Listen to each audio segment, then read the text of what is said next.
বাংলাদেশে ন্যূনতম সাম্প্রদায়িক সম্প্রীতির একটা সহ অবস্থান আছে। সেই অবস্থানটাকে নির্বাচনী কার্ড হিসেবে ব্যবহার করার জন্য বাংলাদেশে উস্কানি সৃষ্টির একটা পায়তারা দীর্ঘদিন থেকে আমরা লক্ষ্য করছি।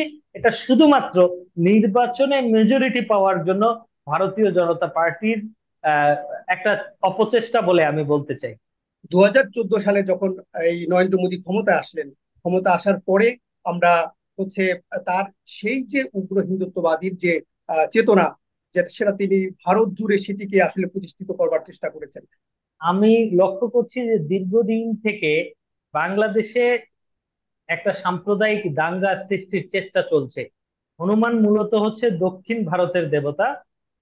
হ্যাঁ, আমার প্রশ্নটা হচ্ছে যে কুমিল্লায় হনুমান কোত্থেকে আসে? আমরা আমরা আমরা অনেকের মুখে আমরা শুনেছি যে গুজরাটের কসাই বলা হচ্ছে নরেন্দ্র মোদীকে।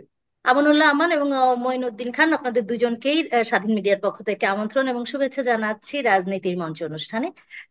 আপনারা জানেন আমরা বিভিন্ন বিষয় নিয়ে কথা বলি, শুধুমাত্র যে কট্টর রাজনীতি নিয়ে বলি তা না।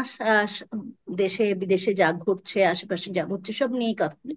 আমরা আজকে যে বিষয়টা নিয়ে প্রথমে কথা বলতে চাচ্ছি সেটা হচ্ছে যে আপনারা জানেন সম্প্রতি ফরিদপুরে একটা ঘটনা হয়েছে, সেখানে একটা মন্দিরে আগুন লাগানোকে কেন্দ্র করে ওখানে মোট দুই ভাই, সহোদর ভাই মারা গেছে। এটা নিয়ে আমরা কিন্তু অলরেডি টকশো করেছি। তো সেই ক্ষেত্রে আজকে যেটা হয়েছে সেটা আমি দেখতে পাচ্ছি, আপনারাও মনে হয় জানেন খবরটা, সেটা হচ্ছে রাজস্থানে এক মসজিদের ভেতরে একজন মৌলভী সাহেবকে পিটিয়ে হত্যা করা হয়েছে। এবং বলা হচ্ছে যে এটা হলো কিছুদিন আগে মোদি যে হেট স্পিচ দিয়েছিল মুসলিমদের বিরুদ্ধে, সেইটারই একটা প্রভাব পড়েছে। এবং এর মধ্যে আরেকটা যেটা রিপোর্ট আমি দেখতে পেয়েছি সেটা হচ্ছে যে আহ, হুম, যেটা করেছে অলরেডি সিএনএন তাদের প্রতিবেদনে বলছে যে ভারতের যে লোকসভা নির্বাচন তাকে ঘিরে হিন্দু মুসলিম উত্তেজনা বাড়ছে। তো সামগ্রিক বিষয় আমাদের দেশ যেহেতু একদম পার্শ্ববর্তী এবং সবকিছুই কিন্তু প্রভাব হয়। এর আগে ইন্ডিয়ার রাম মন্দির নিয়ে যা হয়েছে আপনারা জানেন, আমাদের দেশে কি হয়েছে। সো এই যে দুই দেশ পাশাপাশি হয়, এই যে এবং আমাদের যে একটা হিন্দু মুসলিমের মধ্যে যে একটা সম্প্রীতি আছে, এটার একটা দেখা যাচ্ছে যে সমস্যা হচ্ছে। তো সবকিছু বিবেচনায় আমি প্রথমেই আমান ভাই আপনার কাছে যাচ্ছি। আপনি এই বিষয়টা আপনার বিশ্লেষণ এবং আপনার উদ্বেগ বা আপনার পরামর্শ কি, কিভাবে আসলে এটা থেকে উত্তরণ করা যেতে পারে। আমান। জি, ধন্যবাদ আপা। আমি শুরুতেই মহান মে দিবসে বিশ্বের সকল মেহনতি মানুষকে জানাই সংগ্রামী শুভেচ্ছা, এবং আগামীতে এই বিশ্বের সমস্ত শ্রমজীবী মানুষ ভালো থাকুক এই প্রত্যাশা করছি এই মহান মে দিবসে। আপনি যে প্রসঙ্গটির অবতারণ করেছেন আজকের এই আলোচনায়, এটা অত্যন্ত গভীর এবং একটা দীর্ঘ আলোচনার বিষয়। আমি এই আলোচনাটা আসলে বিচ্ছিন্ন ভাবে করলে ঘটনাগুলোকে সম্পর্কযুক্ত করা যাবে না। তো আমি কয়েকটা বিষয় একটু উল্লেখ করে আমার আলোচনাটাকে আমি তুলে ধরার চেষ্টা করছি আপনাদের। নিশ্চয়ই মনে আছে আপনার যে আহ, আমাদের ঢাকার অদূরে কুমিল্লায় একটি মন্দিরে একজন দেবতার হাতের অথবা পায়ের কাছে মুসলিম আহ, ধর্মের মানুষের যে আহ, কিতাব, সে কোরআন রাখাকে কোরআন। কেন্দ্র করে একটি সংঘর্ষের ঘটনা ঘটেছিল। এবং এখানে একটি সিগনিফিকেন্ট বিষয় নিশ্চয়ই খেয়াল করে থাকবেন, বিশেষ করে যারা যাদের সনাতন ধর্মাবলম্বী ধর্ম সম্পর্কে ন্যূনতম জ্ঞান আছে, তারা নিশ্চয়ই জানে যে কুমিল্লায় যেই প্রতিমাটির কাছে কোরআন শরীফ পাওয়া গিয়েছিল, এই প্রতিমাটি ছিল হনুমানের।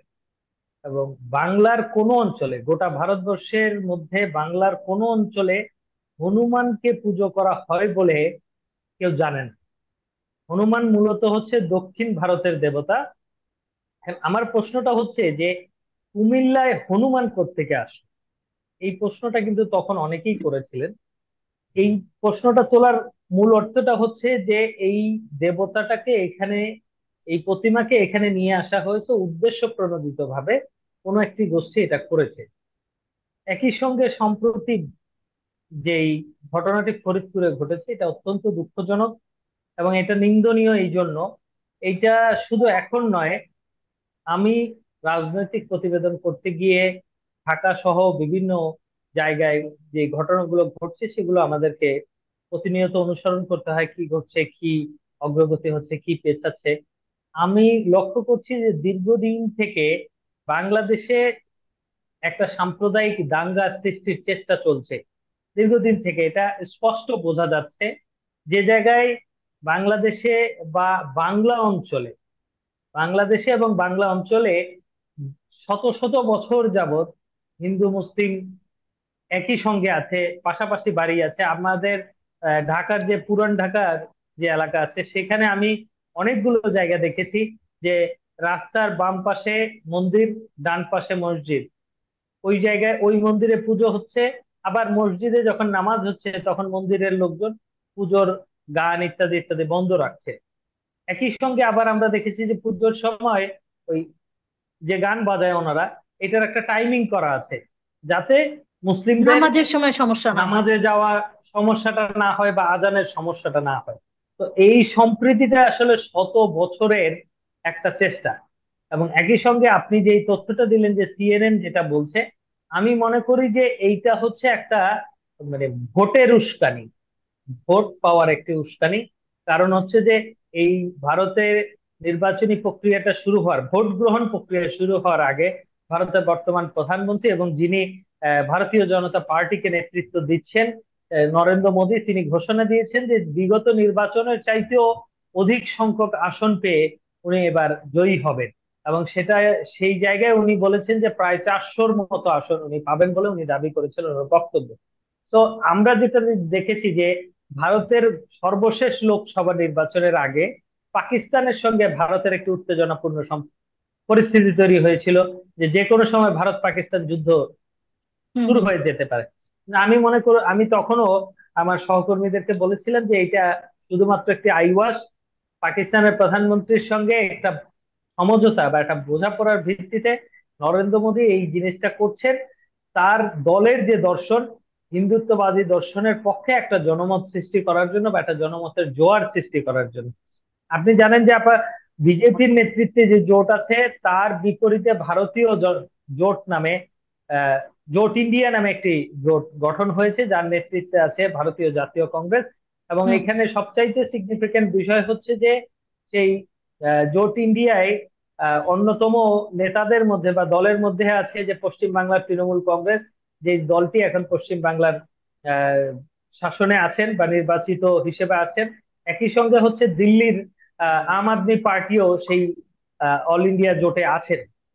তো আমরা দেখেছি যে দিল্লির মুখ্যমন্ত্রীকে গ্রেফতার করা হয়েছে রাইট। এবং তিনি কারাগারে থেকে কেজরিওয়াল। মুখ্যমন্ত্রীর দায়িত্ব পালন করছেন, কেজরিওয়াল। হুম। একই সঙ্গে আরেকটি বিষয় উল্লেখ করার আছে এখানে, যে পশ্চিম বাংলার সর্বশেষ যে নির্বাচনটি অনুষ্ঠিত হয়েছিল সেইখানে ভারতের কেন্দ্রীয় সরকারের স্বরাষ্ট্রমন্ত্রী 27 বার সফর করেছে পশ্চিম বাংলায়, শুধুমাত্র ভারতীয় জনতা পার্টির পক্ষে জনমতটা নেয়ার জন্য।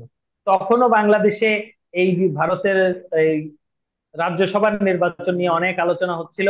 অনেকেই ভাবছিল যে পশ্চিম বাংলায় হয়তো বিজেপি এবার সংখ্যাগরিষ্ঠতা লাভ করবে, কিন্তু আমি প্রত্যেককেই বলেছি যে পশ্চিম বাংলার সমাজটাকে একটু ভিন্নভাবে বুঝতে হবে। কারণ গোটা ব্রিটিশ ভারতের রাজধানী ছিল কলকাতা। সেই কলকাতা কেন্দ্রিক যে সমাজ, তারা কখনোই কোনো উগ্রবাদী বিষয়কে প্রশ্রয় দিতে পারে না। তো আমরা আমি তখন থেকেই বলে এসেছি যে তখন বিজেপির প্রধান এবং তৎকালীন প্রধানমন্ত্রী নরেন্দ্র মোদী বারবার ঘোষণা দিয়েছিল এবার লক্ষ্য হচ্ছে বাংলা জয় করা। এবং এই বাংলাকে বিভক্ত করার জন্য ব্রিটিশরা যেই পলিসিটা বা যে কৌশলটা অনুসরণ করেছিল, যে ডিভাইড অ্যান্ড দুটি ধর্মের রুল। মানুষের মধ্যে, ডিভাইড এন্ড রুল, দুটি ধর্মের মানুষের মধ্যে একটি মনস্তাত্ত্বিক দ্বন্দ্ব তৈরি করা এবং সেই দ্বন্দ্বের ভিত্তিতে বাংলাটাকে বিভক্ত করা। এর পিছনে একটা ঐতিহাসিক প্রেক্ষাপট আছে আপা। এটা আপনি নিশ্চয়ই যদি অনুসরণ করেন দেখবেন যে 1857 সালে যে সিপাহী বিদ্রোহটা হয়, সেই সিপাহী বিদ্রোহটা হয়েছিল বাঙালি বাঙালি সৈনিকদের হাতে। এবং তার ধারাবাহিকতায় পরবর্তী 100 বছর, 1947 সালে ব্রিটিশরা ভারত ছেড়ে যাওয়ার আগ পর্যন্ত 100 বছর যাবত ভারতের যত আন্দোলন হয়েছে তার নেতৃত্বে ছিল বাঙালিরা। আপনি যদি দেখেন তিতু মিরের বাঁশের কেল্লার আন্দোলন, ফকির সন্ন্যাস বিদ্রোহ, নীলকর বিদ্রোহ, প্রত্যেকটা রাজনৈতিক আন্দোলন কিন্তু বাঙালিদের হাতে হয়েছে। এবং হুম। এইখানে 1800 শতকে যে ভারতীয় রাজনৈতিক দার্শনিক ছিলেন গোপাল কৃষ্ণ গোখলে। উনি একটি মন্তব্য করেছিলেন যে what Bengal things today the rest of India things tomorrow. Tomorrow. তখন ইয়েস। থেকেই তখন থেকেই ব্রিটিশ শাসকরা বাংলাকে নিয়ে তাদের মধ্যে একটা আশঙ্কা কাজ করছিল যে এই বাংলা যদি ঐক্যবদ্ধ থাকে তাহলে ভবিষ্যতে তারা গোটা দক্ষিণ এশিয়া সহ সারা বিশ্বে একটা পরাশক্তি রূপে দাঁড়িয়ে যেতে পারে। এবং ব্রিটিশ, এটা আমার শুধুমাত্র আমার বক্তব্য নয়, এটার তথ্যগত অনেক ভিত্তি আছে। আলোচনার পরিসরটা যদি আরো বড় হতো আমি সেগুলো দিতে পারতাম। জাস্ট দুই একটা বিষয় আমি সংযুক্ত করে যেতে চাই। দ্বিতীয় বিশ্বযুদ্ধের সময়ে ভারতের পরিস্থিতি নিয়ে একটি বর্ণনা লিখেছেন আমাদের নিউ এজের সম্পাদক জনাব নুরুল কবির ওনার একটি বইতে। সেখানে যেটা বলা হয়েছে যে দ্বিতীয় বিশ্বযুদ্ধের পরে যেই আহ খাদ্য সংকট দেখা দিয়েছিল ভারতে, সেটা খাদ্যের অভাবে খাদ্যের সংকটটা দেখা দেয়নি। ব্রিটিশরা তার কলোনিকে রক্ষা করার জন্য গোটা ভারতবর্ষের যোগাযোগ ব্যবস্থাটা ভেঙে ফেলেছিল। এবং তখনকার জরিপ বলছিল যে বাংলায় এবং পাঞ্জাবে যে পরিমাণ খাদ্যশস্য যে ছিল সেটা দিয়ে গোটা ভারতবর্ষকে আরো 3 বছর খাওয়ানোর মতো অবস্থা ছিল। কিন্তু সেই খাদ্যশস্যগুলো পৌঁছে দেওয়ার মতো যোগাযোগ ব্যবস্থাটা ব্রিটিশরা ভেঙে ফেলেছিল। এই জন্য সেই দুর্ভিক্ষটা দেখা দিয়েছিল, যেখানে অবর্ণনীয় কষ্ট হুম। ভারতের মানুষ ভোগ করেছিল। এই বিজেপি যখন প্রথমবার, এই 96 সালের পরে প্রথমবার যখন ক্ষমতায় আসলো এবার, তখন একটি গবেষণা প্রতিবেদন প্রকাশিত হয়েছিল ভারতের স্বাধীনতা নিয়ে। সেখানে যেটা বলার চেষ্টা করা হয়েছে, এখন ভারতের গবেষকরা মনে করে ভারতের স্বাধীনতা প্রশ্নে মহাত্মা গান্ধী এবং জওহরলাল নেহেরুর যে ভূমিকা ছিল তার চাইতেও অনেক বেশি কার্যকর ভূমিকা ছিল নেতাজি সুভাষচন্দ্র বসু। হুম। এবং হুম। এইটা হুম। কিন্তু এখন ভারতীয় বুদ্ধিবৃত্তিক চর্চা যারা করেন তাদের মধ্যে নিয়মিত আলোচনা হচ্ছে। গোটা ভারতের হিসেবটা যদি দেখেন তাহলে এটা আসবে। আমি আরেকটি বিষয় এখানে কোট করতে চাই, সেটা হলো যে 1946 সালে ভারত ভারতের বিভক্তির প্রশ্নে ভারতীয় জাতীয় কংগ্রেস একটি বিবৃতি দিয়েছিল। যে বিবৃতিতে স্পষ্ট বলা হয়েছিল যে আমরা কোনো অবস্থাতেই বিভক্ত ভারত মেনে নেব না যদি না বাংলা ও পাঞ্জাবকে সমান ভাগে ভাগ করা হয়। তো বাংলা ও পাঞ্জাবকে ভাগ করার ইন্টেনশন ব্রিটিশদের আগে থেকেই ছিল। এবং সেইটার পরিণতি ঘটে ভারত পাকিস্তানের মতো দুটি অদ্ভুত রাষ্ট্রের জন্মের মধ্য দিয়ে।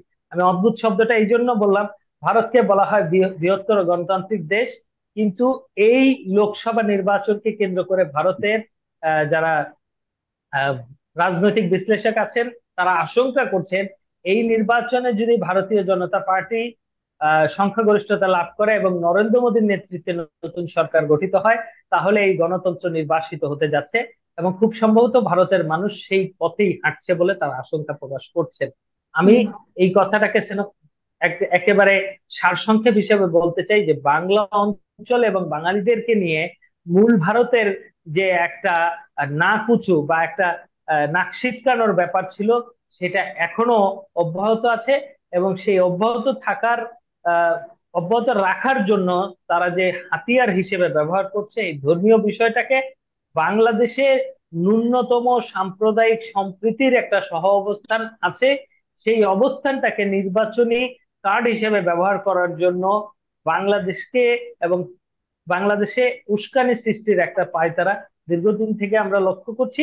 এটা শুধুমাত্র নির্বাচনে মেজরিটি পাওয়ার জন্য ভারতীয় জনতা পার্টির আহ একটা অপচেষ্টা বলে আমি বলতে চাই। হুম। ধন্যবাদ আপনাকে। হ্যাঁ, ধন্যবাদ। যেটা হলো যে আমি আবার এর মধ্যে একটা ইনফরমেশন দিচ্ছি যে বিবিসির কাছে কিন্তু মন্ত্রী যে আব্দুর রহমান, উনি বলেছেন যে এই ঘটনাটি মানে ফরিদপুরের ঘটনাটি অবশ্যই পরিকল্পিত এবং তিনি মনে করেন যে এটা সাম্প্রদায়িক উত্তেজনা তৈরির জন্য এটা ঘটানো হয়েছে। মন্ত্রীর মুখে উনি বলেছেন এবং পরিকল্পিতভাবে করা হয়েছে এবং কারা পরিকল্পনা করেছে বা সেটা এখনো গোয়েন্দা তৎপরতা করে বের করবে। কিন্তু এবং এই ক্ষেত্রে কিন্তু অনেক বিশ্লেষকরা, রাজনৈতিক বিশ্লেষকরাও কিন্তু ভারতের রড দিকে আঙ্গুল তুলে দিচ্ছেন। যাই হোক, আমি একটু এখন ইয়ার কাছে যাচ্ছি, মঈন ভাইয়ের কাছে যাচ্ছি। মঈন ভাই, আপনি আপনার বিশ্লেষণটা যদি আমাদের একটু বলতেন এই রাজস্থানের ঘটনাটা নিয়ে, যে একজন মসজিদের ভেতরে ঢুকে একজনকে ইমামকে পিটিয়ে মেরেছে। এটা খুবই দুঃখজনক এবং খুবই ন্যাক্কারজনক ঘটনা। সো যদি বলতেন, এবং এতদিনেও তাদের কিন্তু বের করা যায়নি কারা এ ঘটেছে ভারতের মতো একটা জায়গায়, এতদিনেও পুলিশ বের করতে পারেনি কারা এটা ঘটিয়েছে। জি, মইন ভাই আপনার কাছে দিচ্ছি। ধন্যবাদ আপা। আসলে আপনি যে প্রসঙ্গের অবতারণা ঘটিয়েছেন আজকে, সেটি আসলে খুবই, আমি বলবো এটা একাধারে একটা ঐতিহাসিক, স্পর্শকাতর এবং খুব উদ্বেগজনক। আহ, আপনি যদি এই মুহূর্তে ভারতের যে দল ক্ষমতায় আছে তাদের যদি আপনি রাজনৈতিক চরিত্র বিশ্লেষণ করেন, তাহলে হয়তো আপনি এগুলো হয়তো আপনি একটা আপনি একটা এর মধ্যে একটা লিঙ্কেজ হয়তো খুঁজে পেতে পারেন। যোগসূত্র। আপনি, হ্যাঁ, একটা যোগসূত্র হয়তো খুঁজে পাবেন বাংলা ভারতের যে গত, আপনি বলবেন 1950 সাল থেকে, আমি দেখলাম যে 1950 থেকে 1982 সাল পর্যন্ত ভারতে যে সাম্প্রদায়িক যে দাঙ্গা, এই দাঙ্গার ফলে হিন্দু মুসলিম যে দাঙ্গা, এই দাঙ্গায় প্রায় 10,000 মানুষ, 10,000 মুসলিম নিহত হয়েছে। তো আমরা বলতে পারি যে এই যে দাঙ্গার যে ইতিহাস, এটা কোনো মানে এটা নতুন করে কোনো ঘটনা নয়, এটার একটা ঐতিহাসিক ভিত্তি রয়েছে। তো এটি কেন ঘটছে আসলে, সেটি আমরা আলোচনা যদি করি, সেটি আহ ভারতে এই মুহূর্তে ক্ষমতায় আছে ভারতীয় জনতা পার্টি। তো জনতা পার্টি সেই দলেরই একটি ব্রাঞ্চ বা একটি অনুমোদিত একটা পার্টি। সেটি আমরা আরএসএস নামে আমরা জানি, যে রাষ্ট্রীয় স্বয়ংসেবক সংঘ। তো রাষ্ট্রীয় স্বয়ংসেবক সংঘ একটি উগ্র হিন্দুত্ববাদী সংগঠন, যারা হুম। এই যে হিন্দু মুসলিম যে দাঙ্গা, যে এই যে থেমে থেমে এটি তৈরি হয়, এটি মূলত তাদেরই একটা তাদের তাদের ইন্সপাইরেশন বলেন, তাদের রাজনৈতিক দর্শন বলেন, এর মধ্য থেকে এটা আসলে উচ্চারিত। তো আপনি দেখবেন নরেন্দ্র মোদী যখন মুখ্যমন্ত্রী ছিলেন গুজরাটে, তার সেই সময় 2002 হুম। সালে আমরা দেখলাম যে গুজরাটে যে ভয়ঙ্কর সেখানে দাঙ্গা ভয়ঙ্কর হয়েছে, দাঙ্গা এবং সেই হয়েছে। দাঙ্গায়, হ্যাঁ, সেখানে দাঙ্গায় 1,000 প্রায় মুসলিম নিহত হয়েছে। এবং আমরা আমরা আমরা অনেকের মুখে আমরা শুনেছি যে গুজরাটের কসাই বলা হচ্ছে নরেন্দ্র মোদীকে। তো এখন ইভেন সেই যে দাঙ্গা হয়েছে, সেই দাঙ্গার নির্দেশদাতাও নরেন্দ্র মোদী ছিলেন, এটাও আমরা এই ধরনের অভিযোগ তার বিরুদ্ধে রয়েছে। যদিও তিনি এটি অস্বীকার করেছেন, বারবার তাকে এটা প্রশ্ন করা হলে তিনি এটি অস্বীকার করেছেন। এবার আপনি দেখেন যে ভারতের রাজনীতিতে উগ্র হিন্দুত্ববাদী, এটার কিন্তু একটা স্ট্রং প্রভাব রয়েছে। হ্যাঁ, আমরা যতটা হিন্দু এবং মুসলিম মানে সম্প্রীতির কথা হচ্ছে আমরা যতটা না আমরা এটাকে বিশ্লেষণ করব, তার চাইতে রাজনীতির ক্ষেত্রে উগ্র হিন্দুত্ববাদীর বিষয়টা খুবই সেখানে এই মুহূর্তে সেখানে একটি এখানে নির্বাচনে শক্তিশালী। জয় পরাজয় বলেন অথবা রাজনীতির যে মঞ্চ হয়েছে, সেখানে খুবই শক্তিশালী অবস্থানে আছে। আপনি আপনি দেখবেন 2002 সালে গুজরাটে যেটা বলছিলাম, সেখানে এই ঘটনা ঘটানোর পরেও আপনি তার কয়েক বছরের মাথায় যে নির্বাচন হয়েছে গুজরাটে, সেই নির্বাচনে আমরা দেখছি নরেন্দ্র মোদীকে আবার বিজয়ী হতে। তো 2014 সালে যখন এই নরেন্দ্র মোদী ক্ষমতায় আসলেন, ক্ষমতা আসার পরে আমরা হচ্ছে তার সেই যে উগ্র হিন্দুত্ববাদীর যে চেতনা, যেটা সেটা তিনি ভারত জুড়ে সেটিকে আসলে প্রতিষ্ঠিত করবার চেষ্টা করেছেন। হুম।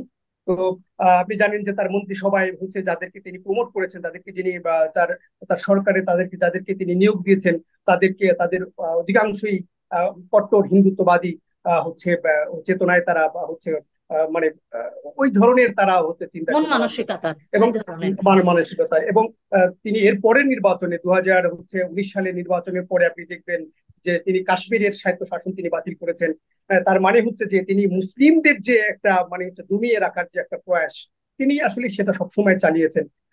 ইভেন আপনি দেখবেন যে অযোধ্যাতে যে রাম মন্দিরের যে জায়গাটায়, হ্যাঁ, হুম। বাবরি মসজিদের জায়গায়, সেখানে তিনি রাম মন্দির স্থাপন করেছেন। এবং এটার মধ্য দিয়ে সেখানে মুসলিমদের যে চেতনা, মুসলিমদের যে চেতনাকে তিনি স্বভাবতই তিনি আঘাত দিয়েছেন। কিন্তু অন্যদিকে আপনি দেখবেন লক্ষ লক্ষ হিন্দু সেখানে আবার উৎসাহিত হয়েছেন। উনি আসলে নরেন্দ্র মোদী সবসময়ই চেয়েছেন যে একটি উগ্র হিন্দুত্ববাদী যে যে এটা আছে, চেতনাটা আছে, সেটা প্রতিষ্ঠিত করে তিনি এটাকে রাজনীতির মঞ্চ কিভাবে কাজে লাগানো যায়, তিনি সেটা করবার চেষ্টা করেছেন।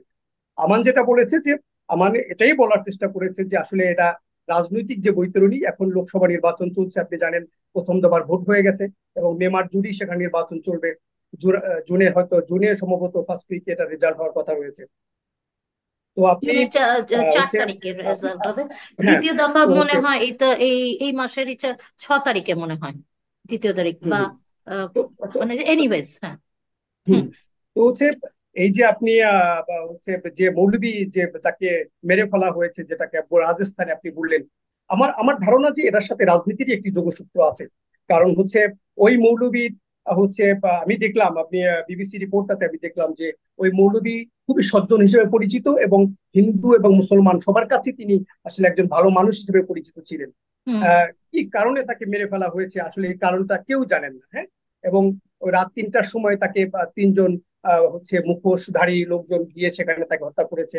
সেখানে সেখানে ওই সম্ভবত সেখানে মাদ্রাসার ছোট ছোট ছাত্ররা সেখানে ছিলেন। ছাত্ররা তারা ছিল। আসলে কেউই হয়তো কেউই বলতে পারছেন না আসলে কি ঘটনা ঘটেছে। এখন আমরা যদি এই ঘটনার সাথে ফরিদপুরের ঘটনাকে লিঙ্ক করি, তাহলে কি দাঁড়ায়? দাঁড়ায় হচ্ছে যে আহ, এখানে একটা বিষয় আমি হচ্ছে আমি স্পষ্ট, সেটা হচ্ছে যে ভারতের যে মুসলিম এবং হিন্দু যে দাঙ্গার যে ইতিহাস, সেটি কিন্তু আসলে বাংলাদেশের বেলায় আমি ঠিক মানে ঠিক ওইভাবে আমি এটা বলতে চাই না। কারণ হচ্ছে আমরা দেখছি বাংলাদেশ হচ্ছে স্বাধীনতার পর থেকে, আমরা তো স্বাধীনতার পরের প্রজন্ম, আমরা যারা আমরা দেখেছি যে বাংলাদেশে হিন্দু এবং মুসলিমদের মধ্যে একটি মানে হচ্ছে যে যে একটা সাম্প্রদায়িক সম্প্রীতি, সেটি আমরা দেখে এসেছি। এবং হুম। বিভিন্ন সময় যে ঘটনাগুলো ঘটে সেগুলো আমরা আসলে বিচ্ছিন্ন ঘটনা বলেই আমরা আসলে হচ্ছে আমরা এটাকে ধরে নিতে চাই। কিন্তু এখন ফরিদপুরে যে ঘটনাটা ঘটেছে, এটাকে আসলে ঠিক বিচ্ছিন্ন ঘটনা বলা যায় না বলে আমার আমার জাজমেন্ট বলে আর কি। সেটা হচ্ছে কারণ হচ্ছে আপনি এই মুহূর্তে যেখানে ভারতে নির্বাচন চলছে, সেখানে আপনি দেখবেন ভারতে যখনই নির্বাচন হয় সেখানে বাংলাদেশে কোনো না কোনো একটা ঘটনা ঘটানোর একটা চেষ্টা সবসময় আমরা দেখছি। এর আগে আমরা আমরা হচ্ছে মানে আমরা দেখেছি পরিলক্ষণ অতীতের। করেছি, দেখেছি।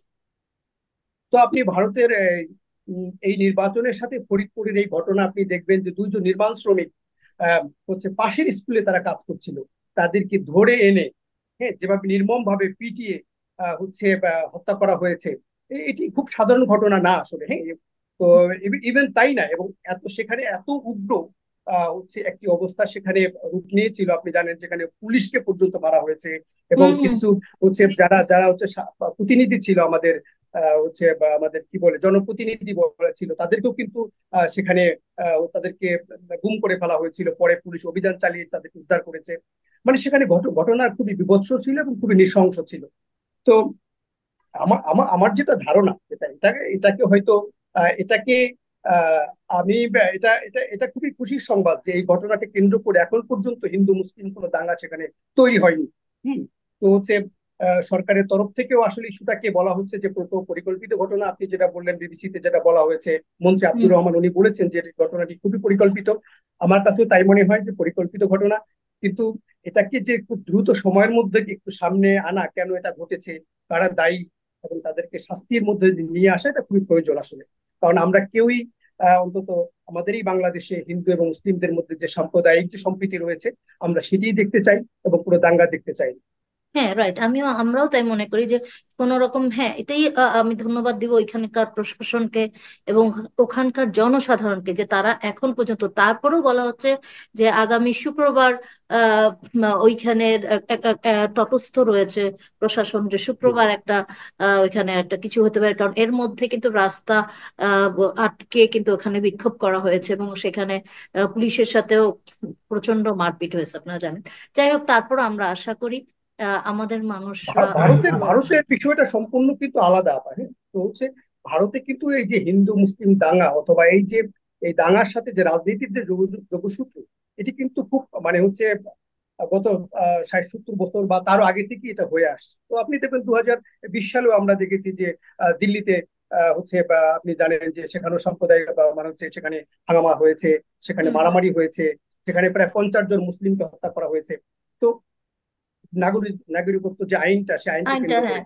তো আপনি, হ্যাঁ, তো হচ্ছে ভারতে এই যে মুসলিম নিধন বলেন, অথবা মুসলিমদেরকে যে শায়েস্তা করার জন্য হিন্দুদেরকে যে প্রমোট করা, হিন্দুদেরকে উত্তেজিত করা, হয়তো তাদেরকে ব্যবহার করা, এটি এটি রাজনীতিরই একটি হচ্ছে বা মানে আমি বলবো অংশ, যে এটা একটা এখানে রাজনীতিরই অংশ, অংশ। আমারও তাই মনে হয়েছে। যাই হোক, এটা অন্তত বাংলাদেশে আমি প্রভাব না পড়ুক, এটাই আমরা চাই। আমি এখন আমরা একটু আমি অন্য। একটু যোগ করতে চাই এই হ্যাঁ, আলোচনাটায়, আমি একটু যোগ বলো। করতে চাই। সেটা হচ্ছে যে এই মুহূর্তে আমি মঈন ভাইয়ের সঙ্গে একমত যে ফরিদপুরের যে ঘটনাটি, সেটার সঙ্গে ভারতের লোকসভার নির্বাচনের একটি যোগসূত্র খুঁজে পাওয়া যায়। এবং যেটা স্থানীয় সংসদ সদস্য এবং বর্তমান মৎস্য ও প্রাণী সম্পদ মন্ত্রী যে কথাটি বলেছেন যে এটি পূর্ব পরিকল্পিত, আমি এটার সঙ্গে একমত যে আপনি যে প্রশ্নটি আপনার নিয়ে এসেছেন যে কেন এই ঘটনার সঙ্গে কারা জড়িত তাদেরকে এখনো খুঁজে বের করা হয়নি। আমি আপনাকে এই কথাটা এইখানে একটু যুক্ত করতে চাই। আপনাদের আপনি খেয়াল করলে দেখবেন যে যে সমস্ত ঘটনা পূর্ব পরিকল্পিত এবং যার সঙ্গে ক্ষমতাধর গোষ্ঠী জড়িত থাকে, সেই ঘটনাটি কোনোভাবেই সামনে আসে না যে কারা জড়িত এবং কোন উদ্দেশ্যে তারা এটি করেছে। এটা আপনি ফরিদপুরের ঘটনা বলেন আর রাজস্থানের ঘটনাই বলেন না কেন, ক্ষমতাধর গোষ্ঠী যখন ঘটনাটার সঙ্গে জড়িত থাকে ঠিক তখনই সেটা করে। এর সঙ্গে ধামা আমি চাপা যোগ পড়ে করতে থাকে বা চাই যে মানে বিষয়টি ধরা পড়ে না। চাপা পড়ে থাকে। হুম। ভারতের লোকসভা নির্বাচনকে কেন্দ্র করে ভারতের বর্তমান ক্ষমতাসীন দল যে নির্বাচনী প্রচার প্রচারণা চালাচ্ছে, সেই প্রচার প্রচারণায় তারা যে বিষয়গুলোকে সামনে এসেছে সেই নিয়ে এসেছে সেগুলো আপনারা একটু খেয়াল করতে হবে। তাহলেই বোঝা যাবে যে আসলে এই ঘটনার পেছনে বা শুধু ভারত নয়, বাংলাদেশ বা ভারতের প্রতিবেশী দেশগুলোতে বিদ্যমান যে রাজনৈতিক পরিস্থিতি আছে সেইখানে ভারতের মতো একটি বৃহত্তর গণতান্ত্রিক রাষ্ট্রের ভূমিকাটা কি। তারা কিন্তু প্রচারের সামনে এনেছে যে নরেন্দ্র মোদীর নেতৃত্বাধীন বিজেপির সরকার ভারতকে একটি স্বয়ংসম্পূর্ণ জায়গায় নিয়ে এসেছে। সেটা কিসের ভিত্তিতে? হিন্দুত্ববাদী রাজনৈতিক দর্শনের ভিত্তিতে ভারতকে একটি শক্তিশালী অবস্থানে নিয়ে এসেছে বলে ভারতীয় জনতা পার্টি এটি প্রচার করছে। এবং একই সঙ্গে তারা ভোটারদেরকে আকৃষ্ট করার জন্য আরেকটি বিষয় প্রচার করছে। এটি আপনি আন্তর্জাতিক সংবাদ মাধ্যমগুলোতে খেয়াল করলে দেখবেন যে বাবরি মসজিদ ভেঙে সেখানে রাম মন্দির নির্মাণের যেই ঘটনাটি ঘটিয়েছে বিজেপি সরকার, সেই ঘটনাটাকে সামনে এনে প্রচার করে ভোটারদেরকে আকৃষ্ট করার চেষ্টা করছে। কারণ ভারতের সংখ্যাগরিষ্ঠ জনগোষ্ঠী হচ্ছে সনাতন ধর্মাবলম্বী হুম। এবং বাবরি মসজিদ ভেঙে ফেলার মধ্য দিয়ে এবং সেই জায়গায় রাম মন্দির নির্মাণের মধ্য দিয়ে মুসলিমদের মধ্যে যেই বিদ্বেষটা ছড়িয়ে দিয়েছে এবং হিন্দুদের মধ্যে যেই বিদ্বেষটা ছড়িয়ে দিয়েছে বিজেপি, সেইটাকেই তারা ভোটের রাজনীতিতে আহ পুঁজি করার চেষ্টা করছে তাদের এই প্রচার প্রচারণায়। এবং আপনি নিশ্চয়ই খেয়াল করলে দেখবেন যে ভারতের রাজনৈতিক ইতিহাসের আমরা যদি ব্রিটিশ শাসিত ভারতের দিকে তাকাই, আমরা দেখবো যে তখন রাজনৈতিক দল হিসেবে ছিল তিনটি রাজনৈতিক দল: ভারতীয় জাতীয় কংগ্রেস, মুসলিম লীগ এবং হচ্ছে ভারতীয় কমিউনিস্ট পার্টি। এদের মধ্যে এখন ভারতের রাজনীতিতে একটা অত্যন্ত নাজুক এবং দুর্বল অবস্থানে আছে ভারতীয় জাতীয় কংগ্রেস। তার বিপরীতে রাজনীতি করে রাষ্ট্র ক্ষমতা এবং মসনদ দখলের যেই পরিবেশ পরিস্থিতি সৃষ্টির কাজটি করেছিল ভারতীয় জনতা পার্টি, যেটি মঈন ভাই বললেন যে ভারতীয় রাষ্ট্রীয় স্বয়ংসেবক সংঘ, যেটাকে আমরা আরএসএস হিসেবে চিনি, আরএসএস। তাদের মাধ্যমে বিজেপির এই উত্থানটা ঘটে। এবং তাদের যে মূল দর্শন সেটা হচ্ছে হিন্দুত্ববাদকে প্রমোট করতে গিয়ে তারা একটা মুসলিম বিদ্বেষ সৃষ্টি করে।